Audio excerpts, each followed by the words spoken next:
Perkenalkan, nama saya Nadian Adelia dari 10 IPS 4, nomor absen 20. Di sini saya akan mempresentasikan bab 11, yaitu menjaga martabat manusia dengan menjauhi pergaulan bebas dan zina. Di sini saya akan menjelaskan pengertian zina. Kata zina berasal dari kata zana yasni yang artinya hubungan layaknya suami istri antara perempuan dengan laki-laki yang sudah mukallaf atau balik tanpa ikatan pernikahan sah menurut Islam.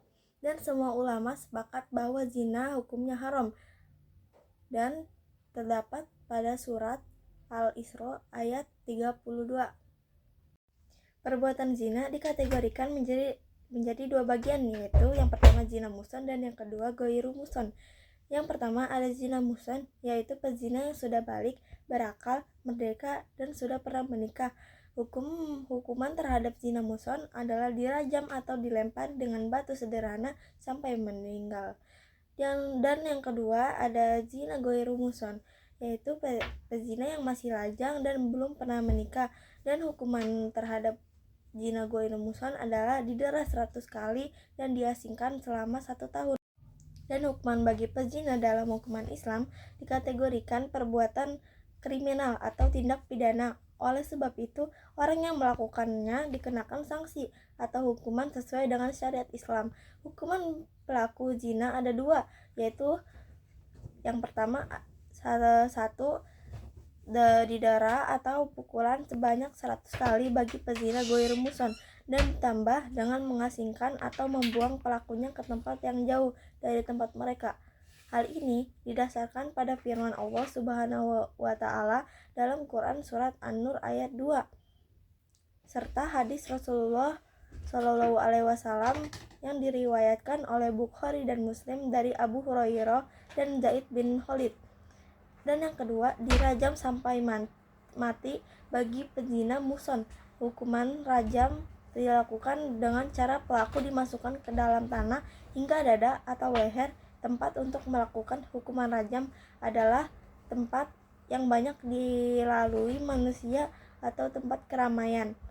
Hal ini didasarkan pada hadis yang diriwayatkan oleh Bukhari, Muslim, Abu Daud, Tirmizi, dan An-Nasai. Dan selanjutnya ada juga hukuman bagi orang yang menuduh zina. Syarat-syaratnya yaitu seperti yang ke-1, hukuman dapat dibatalkan bila masih terdapat keraguan terhadap peristiwa atau perbuatan zina tersebut.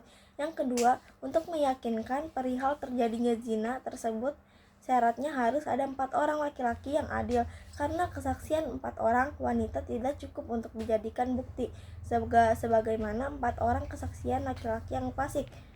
Dan yang ketiga, kesaksian 4 orang laki-laki yang adil ini pun masih memerlukan syarat-syarat, yaitu setiap laki-laki tersebut harus melihat proses kejadiannya dan sebagainya.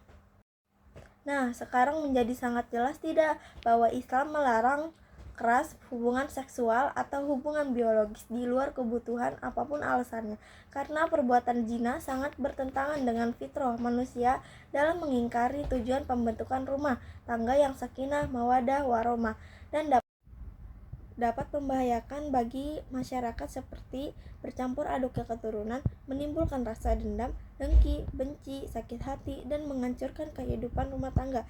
Sesungguhnya Allah dan Rasulullah melindungi kita semua dengan ajaran yang sangat mulia.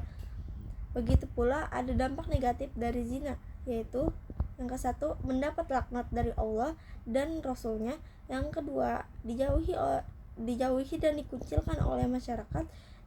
Yang ketiga, nasab menjadi tidak jelas. Yang keempat, anak hasil zina tidak bisa dinasabkan kepada bapaknya. Dan yang kelima, tidak berhak mendapat warisan. Dan selanjutnya, Quran surat Al-Isra ayat 32 secara umum mengandung larangan mendekati zina serta penegasan bahwa zina merupakan perbuatan keji dan suatu jalan yang buruk. Dan ada pula 3 dampak negatif menimpa pada saat di dunia dan 3 dampak lagi akan ditimpakan kelak di akhirat. Dan di sini ada dampak di dunia. Yang pertama, menghilangkan wibawa. Yang kedua, mengakibatkan kefakiran. Yang ketiga, mengurangi umur. Dan juga pula ada dampak yang akan dijatuhkan di akhirat. Yang pertama, mendapat murka dari Allah Subhanahu wa taala, dan yang kedua nasab yang jelek atau banyak dosa. Yang ketiga, siksaan di neraka. Cukup sekian dari saya, kurang lebihnya mohon maaf. Wassalamualaikum warahmatullahi wabarakatuh.